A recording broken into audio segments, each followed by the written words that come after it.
This podcast is brought to you by the kind support of the Active Share podcast. What does a two-time world-winning coach and MLB baseball team owner, top chef, and luxury fashion designer have in common? They've all been featured on the Active Share podcast. If you're seeking the less obvious and are curious about the ever-changing world and how it affects investing, the Active Share podcast is for you. Hear thought-provoking conversations with thought leaders, company executives, and William Blair Investment Management's own analysts and portfolio managers as they share unique perspectives on investing in a world that's always evolving. Download the Active Share podcast on iTunes, Spotify, Google, Stitcher, and TuneIn. You need to tell yourself that you're better than you think, because we all tend to be very hard on ourselves.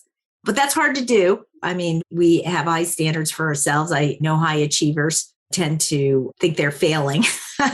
But if you could tell your younger self, you're doing better than you think. And it's always very, very important to take care of yourself physically and mentally.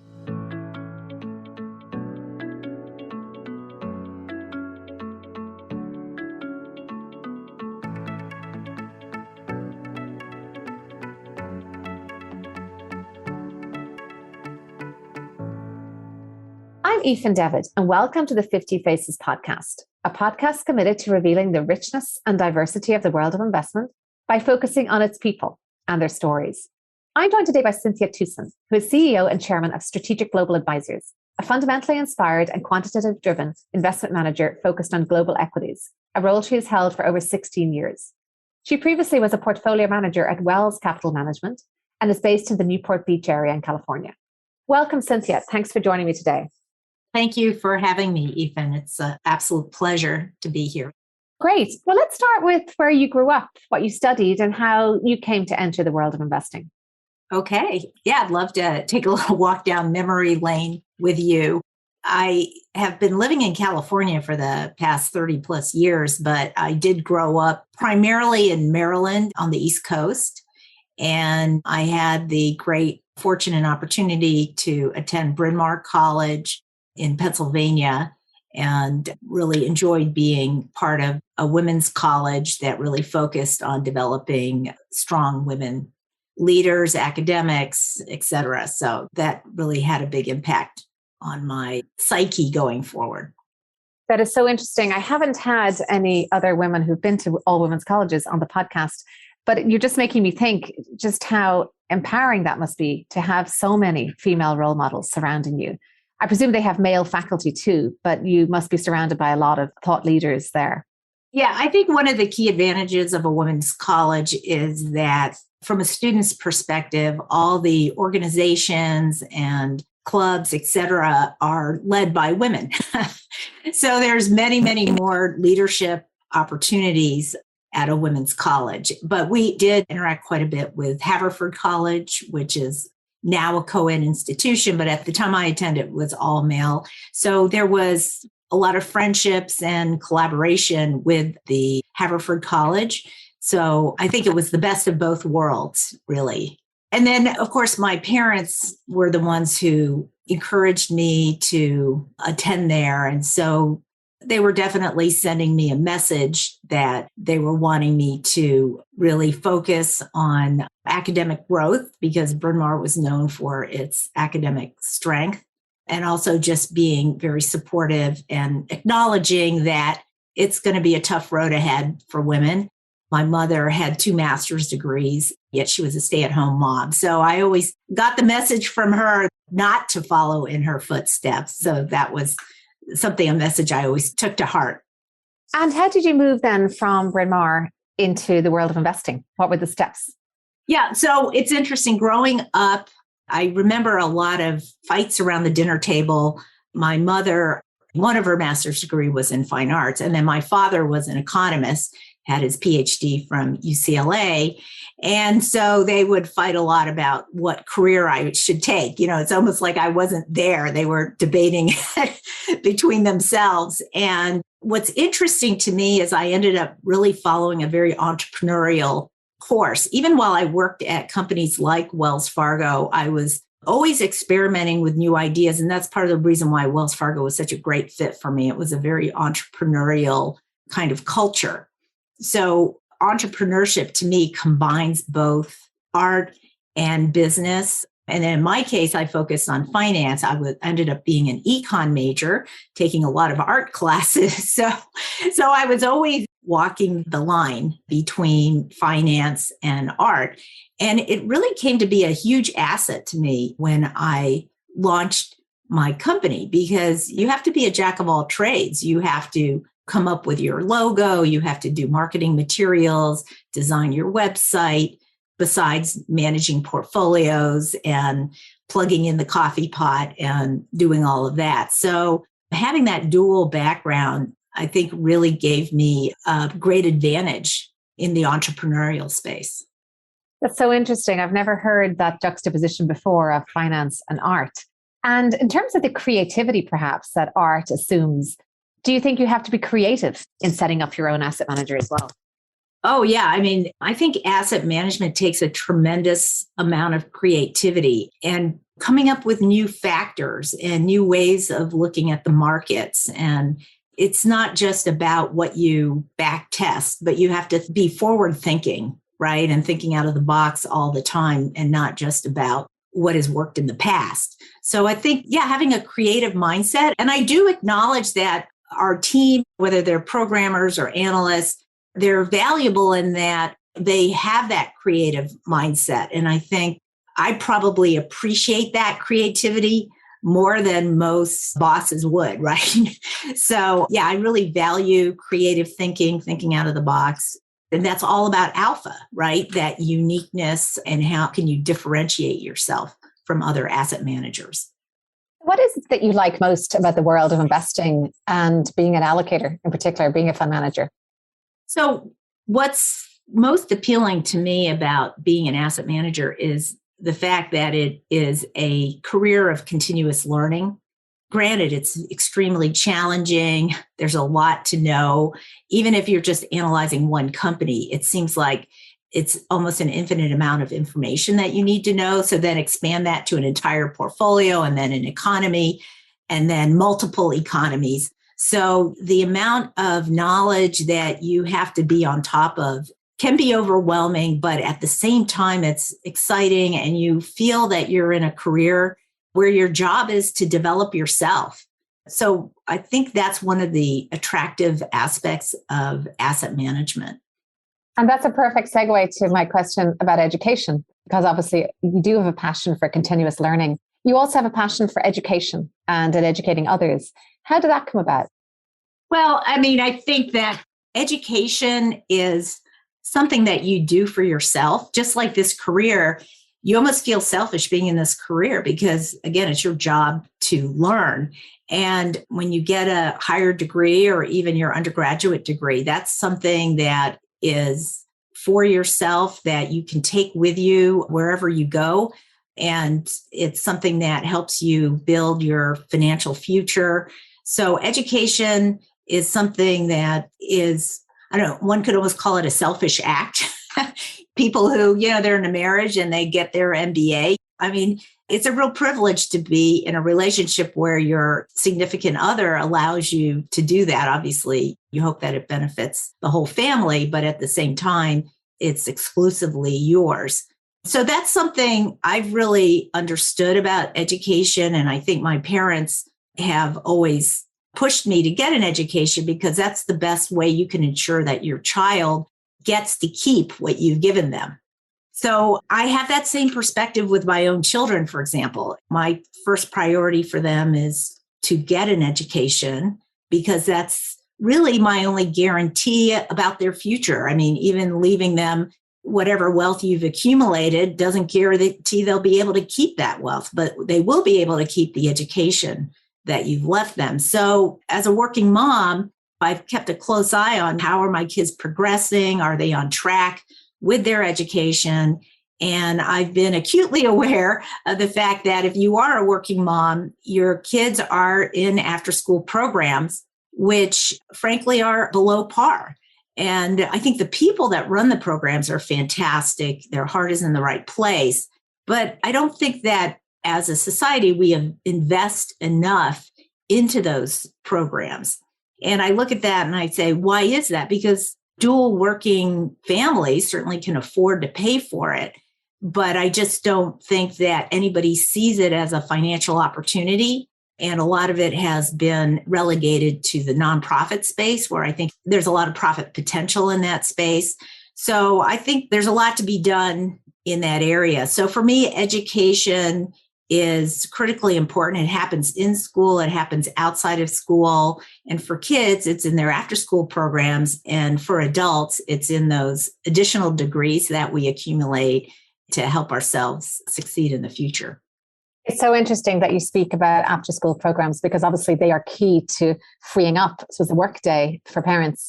I'd like to just move now to something that attracted my attention on your LinkedIn profile, which was your response to an article in Institutional Investor, which questioned the ability of women to manage money and their children at the same time. So you responded to that. Can you tell us what you said and what the outcome was? Well, I was responding to a post that Amanda Pullinger had from 100 Women in Finance had posted. And her post was really just in passing. Oh, I can't believe this article. And the title of the article essentially was Hedge Fund Managers Who Are Mothers Saw Weaker Performance During Pandemic-Related School Closures. And I mean, the title alone gets your blood boiling, because it's said in a way that you would expect to read the article and learn that it's a foregone conclusion that women managers underperform during the pandemic. And that's just, anybody with any amount of common sense knows that that can't be anything more than anecdotal. I almost had the attitude, I don't care what the article is going to quote or say or what research is being done. I'm absolutely confident I'm going to look at that research and find it highly flawed, which of course it was. So I just couldn't let it go. I mean, it was a post from Amanda, but I just immediately got on the phone and started calling people. And I said, we cannot let our leading publication in our space put out an article like this. It's really outrageous. And, it turned out, Ethan, that there was a lot of turmoil happening at Institutional Investor. They had turnover in the upper ranks, and there wasn't the usual scrutiny of articles that were making it to press. So it did turn out that they were sorry about it. They agreed it was a poorly written article, that the title was inexcusable, but we didn't let it go there. We said, no, we need a public retraction. We need a statement from the publication. We need it to go on record. And so that took a little bit more time. I'm really grateful to Nadine Turman with Solstein Capital. She's a real powerhouse. And I had picked up the phone, called her, and I was calling everybody I knew in the industry because I was just not going to let this go. And so we were able to get through to the institutional investor people and finally get that retraction. And frankly, it's a good thing they did it, because we were not going to let it go. I think that's so important, not letting things go. I mean, obviously some things can be let go, but I think there's a threshold whereby sloppy writing and sound bites and even just headline writing, sometimes it's just the headline that can form the narrative that become accepted then as the truth. And I do think that it's important to push back on some of these sort of lazy, stereotypical narratives. And I thank you for doing that, for leading the charge on that, because that was incredibly important. And I think the response to your response was almost louder and much more supportive than the response to the original article. But I do think it was important to call out that. So very well done in that respect. Yeah, no, and I wish I could do more of that. I'm sure there's 1,000 more articles like that out there. And I do appreciate Amanda posting it. And I'll make the commitment, if somebody brings it to my attention, I will do something. And that's, I think, as a network of women, it's important that we don't let these things go unaddressed. One of the other areas that often gets parsed, perhaps sometimes inaccurately, sometimes in a biased way, is the experience of women founders, female founders. Can you speak a little bit about your experience of founding your firm, whether you found there were barriers to entry in place, whether you think the environment was welcoming just for any startup investment manager, and whether you think that that's improving? Yeah, it's an interesting question. It's hard to say without talking to somebody who, let's say, founded other companies like LSV or Acadian, or really understanding what their challenges were to compare it. What I would say the big difference is we're just so much later to the table. And so when women have begun really entering the market, and when I came in 15 years ago, there weren't many of us. And I'm not sure if there are many more today, honestly. I don't know the numbers today. So it may have actually declined. I just don't know. But I think where the difference between us and sort of the more well-established players is when we came in, we just came in so much later. And, as in any business, there's that first mover advantage. And we just don't have that first mover advantage. So we have to come into a well-established marketplace and try to take market share. Now, alongside me, there were other startup managers of a variety of backgrounds. And so I think it was as difficult for me as it was for them, just as coming new into the space. The problem is literally every single woman is new to the space. I mean, we do have our pioneers like Joan Payton. She's been a terrific role model. I mean, when I came into the space, I didn't know her. I just knew of her name. And it's good to know that there were people ahead of us that succeeded and made it big. I also found a lot of support from some key individuals. I remember John McCarron's from Northern Trust was tremendously helpful. Thurman White from Progress was such a great mentor. I mean, I give him a lot of credit for mentoring so many of the managers in the space. They used to have these conferences where they would bring all the CEOs of startup companies together and we could exchange ideas and challenges and whatnot. That was so powerful. I'm so grateful for all their investment in that area. And frankly, they didn't have to do it. So really grateful to that. Tony Lee with SIRS was incredibly supportive of the whole emerging manager space, really took the time to be a first mover. So he was very brave. Eric Shea, Laura Nichols.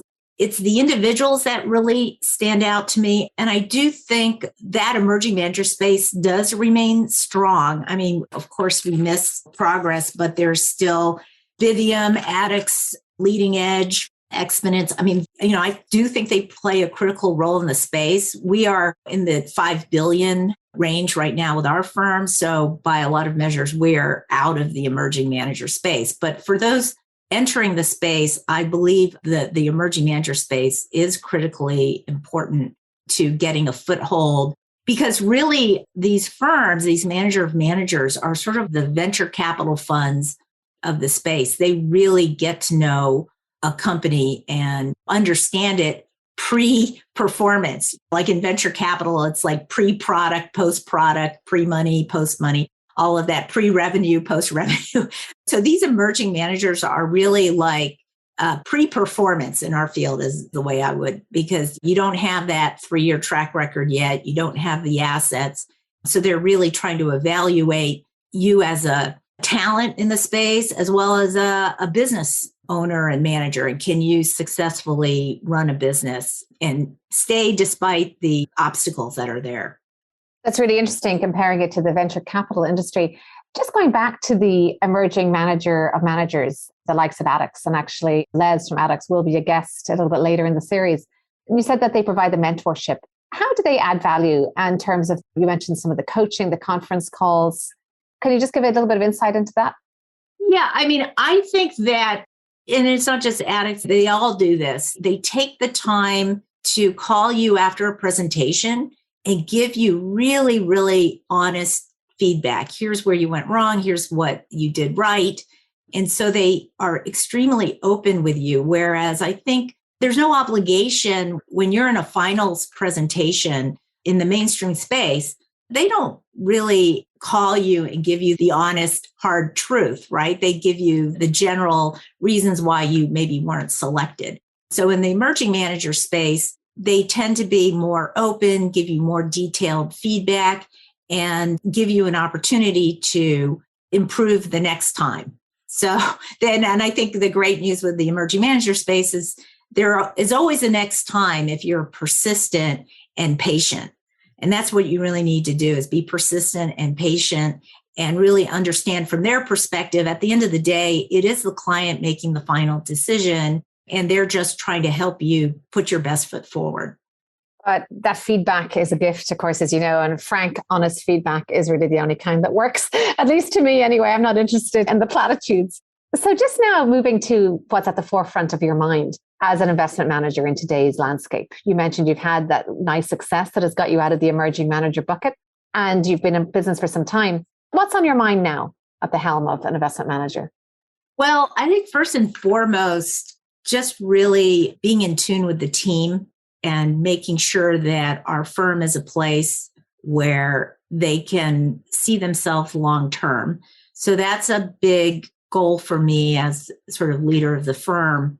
And then also to just keep that level of creativity, collaboration up, making sure that we're staying ahead of the curve in terms of developing alpha factors and really being in tune with the markets. What, from a business perspective, should we be offering our clients? You can't just say, here's what we offer, take it or leave it. You have to really understand what is the client looking for, what do they need, and then how can you bring your talents to that need. So an example of that is the whole ESG space. We began preparing for that space almost 10 years ago. I tasked the team with learning more about it, and it's clear that it's here to stay. And we've been working hard in the past year and a half to really know as much about the space as we can and design product that we are getting ready to launch this year. So we may not be the first one coming to market with an ESG product, but when we do come to market with a product, it's one that we will be committed to for the long term. So that's something that we work hard on. The interesting thing about investing in general is some of the best ideas can't be back tested because maybe you're using data that didn't exist, let's say prior to last year or even prior to 3 years ago. And when you want to test ideas, usually you need 8 to 10 years of data. And if you just don't have that data, and then on top of it, just because something didn't work in the past doesn't mean it won't work in the future, right? And the unfortunate thing about ESG is it doesn't backtest well. And it's probably because historically people haven't cared that much about ESG and it didn't really factor much and people didn't appreciate it either and understand the real impact of governance and sustainability, et cetera. So going forward, it has more of an impact. So what do you do when you can't backtest something? How do you design the factor? And this is one of the reasons why, as a firm, I've made sure that we have both the fundamental team and the quantitative team working in collaboration, working closely together, recognizing that you can't model every alpha opportunity.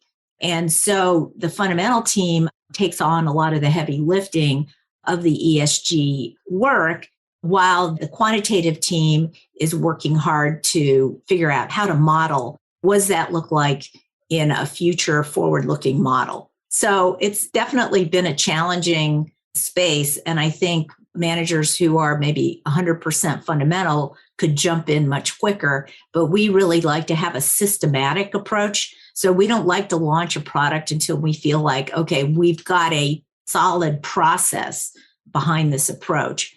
So these are the challenges that I see as leader of the firm: just retention of talent, developing product that meets market demand, and then just making sure that you stay creative and never really lose that entrepreneurial spirit of the company. So really interesting, I think, not to have the straitjacket of a backtest or perhaps the false security of a backtest, and how that maybe forces you to be more flexible and also appreciative of nuance, which is essentially ESG is a constantly evolving dynamic space. I'd love to just pick up on something you said there about your team and retention of talent, because obviously that's on everyone's mind right now with the great resignation and just a challenge across the board, every industry is struggling to retain talent. You mentioned investment being kind of a blend of art and science, or at least the creation of firm being a blend of art and science. In terms of talent retention, do you see that as being a blend of presenting challenge as well as perhaps the science of market standard compensation and the other metrics?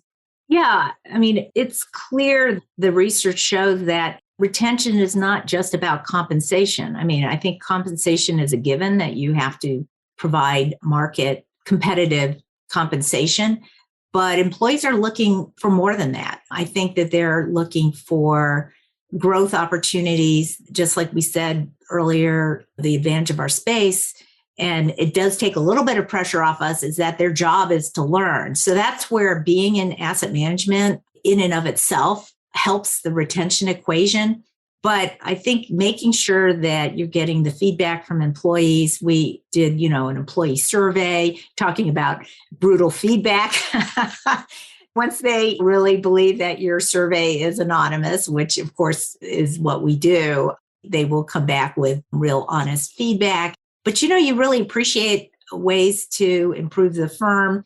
You'd be surprised. They might just say they want more training. They want to learn more about coding. They want to learn more about basics.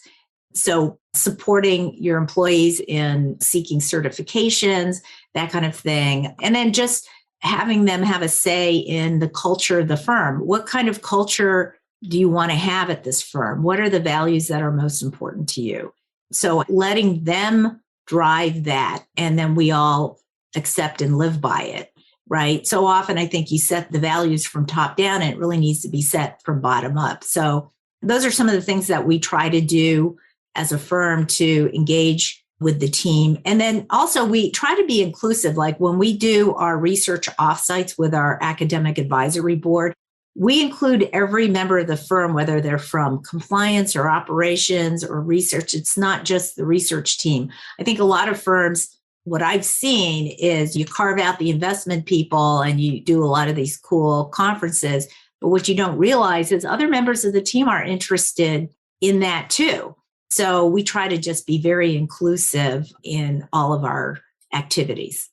Really excellent point. And that actually ties to my question now about diversity in the investment industry as a whole, because obviously inclusion is another side of that coin. How would you score the investment industry as you see it now? Obviously, it's not 50-50, male and female. And what do you think is improving or not about it? Well, I do hear a lot more talk about it. So that's step one.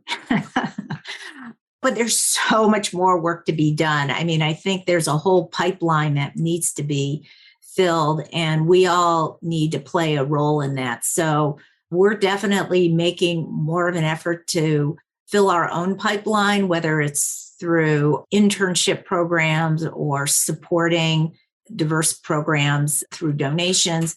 That's one thing. And then when I first started the firm, frankly, most of my employees were just Berkeley graduates. I mean, I had a good relationship with the Berkeley Financial Engineering School, and almost all my hiring was exclusively from there. And it was really just because I was just one person and I was stretched for time and all that. But now we're much more intentional about it. We're working hard to try to broaden where we recruit from and develop relationships at more schools and more programs. And then again, building out our internship, and we've launched an associates program where we bring in full-time people, but really with their not knowing that it's only meant to be a year or 2 year before they're either going to move on or maybe get hired, really depending on our needs at the time that their term in the associates program expires. So these are the efforts we're making to fill our own pipeline, and hopefully it helps fill the pipeline of the asset management industry.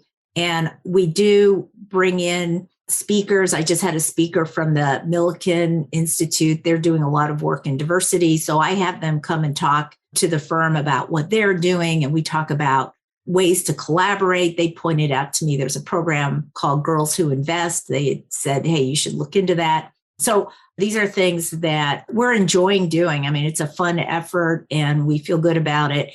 And I think overall, our philosophy at the firm has changed. As we look for new members of the team, we used to always talk about fit. Is this person a good fit? Are they going to fit with us? Are they going to grow with us? Now we say, is this person an add? Do they bring a different perspective? And getting the whole firm to think differently in that way. And what I love is our whole team has really embraced that new thinking. I love that idea of an ad, but it is important to be a fit on values in terms of the work ethic, et cetera. But I love that idea. So I know that in your investment company, you have a number of outside investors. Can you talk a little bit about that, how that came about and how they contribute? Yeah, absolutely. We're very fortunate to have two extremely supportive and knowledgeable outside investors. One is the Nile Group, and then the other is the Hovnanian family. So they're both currently on our board of directors. And I so much appreciate having their input in areas, especially during this past year. We've had to renegotiate our lease. The Hovnanians are real estate experts. They were just so incredibly helpful in that area. And then Nile, their knowledge and expertise in the asset management space is really incredible. They're very supportive of the team. They operate as a sounding board for our marketing team. And on occasion, they've actually gone out on a meeting with us. So just having them there as a source of sound advice. And also, I think their reputation in the marketplace is very strong. So I think people see it as a positive.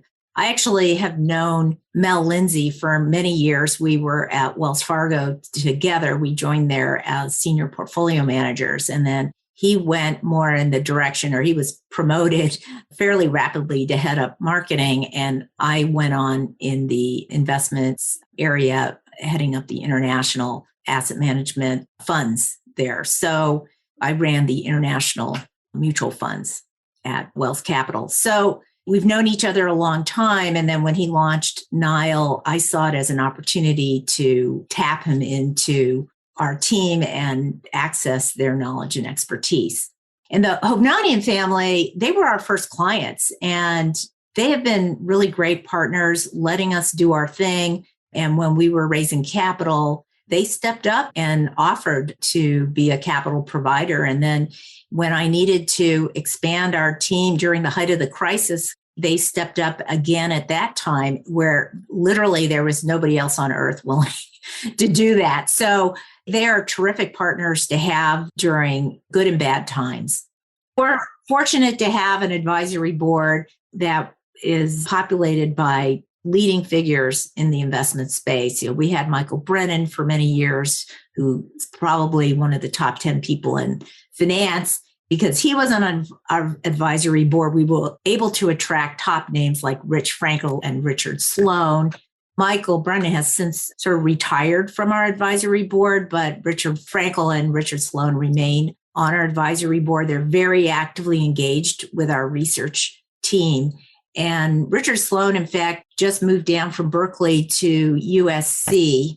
And he loves the fact that our team does fundamental as well as quantitative work. I mean, he's very experienced in the quantitative area, having headed up, he was director of research at Barclays Global for a period.